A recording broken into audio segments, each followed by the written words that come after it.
Hello friends, ఈ జాన్వరిలో చూసుకున్నట్లయితే మనకైతే 3 మూవీస్ అయితే రిలీజ్ అవుతున్నాయి అనమాట.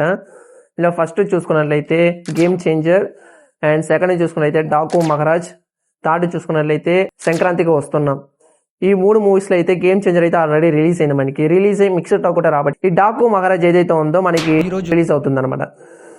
సో ఈ సంక్రాంతికి వస్తున్నాం అని వచ్చేసి January 14th అయితే రిలీజ్ అవుతుంది. ఇందులో చూసుకున్నట్లయితే ఈ 3 మూవీస్లో ఏది బ్లాక్ బస్టర్ అవుతుంది అని సో నాకైతే గేమ్ చేంజర్ అయితే అనుకుంటున్నాను. ఎందుకంటే ఆల్రెడీ గేమ్ చేంజర్ అయితే 180 CN అయితే రాబట్టింది, అండ్ అది కాకుండా నార్త్లో కూడా క్రేజ్ ఉంది అనుకుంటున్నా. ఒకవేళ గేమ్ చేంజర్ తప్పుకుంటే మనకైతే డాకు మహారాజా అనుకోవచ్చు. సో ఆల్రెడీ గేమ్ చేంజర్ ఏదైతే ఉందో మిక్స్డ్ టాక్ అయితే రాబట్టింది అనమాట. ఈ మిక్స్డ్ టాక్ వల్ల అయితే డాకు మహారాజ్కి అయితే ఒక ప్లస్ పాయింట్ అయితే అనుకుంటున్నాను నేను. అండ్ నా పర్సనల్ ఒపీనియన్ చూస్తే నేనైతే డాకు మహారాజ్ అంటాను.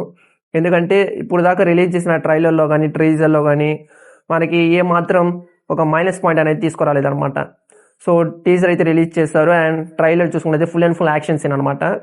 ఎందుకు డాకు మహారాజ్ అంటున్నానంటే ఆల్రెడీ గేమ్ చేంజర్ అయితే రిలీజ్ అయింది. రిలీజ్ అయితే first day collection mixed talk అయితే రాబట్టింది. మిక్స్డ్ టాక్ అనలేం కానీ కొన్ని అయితే నెగిటివ్ టాక్ కూడా రాబట్టింది అనమాట. సో దానివల్ల నేను డాకు మహారాజ్ అంటున్నాను.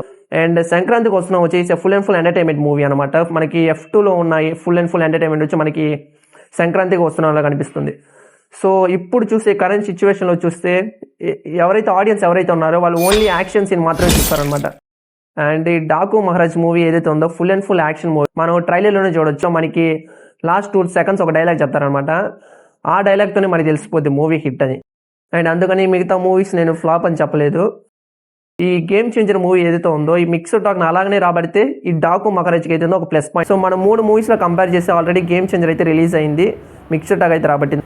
అండ్ ఈ సంక్రాంతికి వస్తున్న మూవీ ఏదైతే ఉందో ఫుల్ అండ్ ఫుల్ ఎంటర్టైన్మెంట్. ఇక మనం డాకు మహారాజ్ మూవీనే చూస్తే ఒక యాక్షన్ మూవీ, ఒక ఆడియన్స్కి అట్రాక్ట్ అయ్యే మూవీ.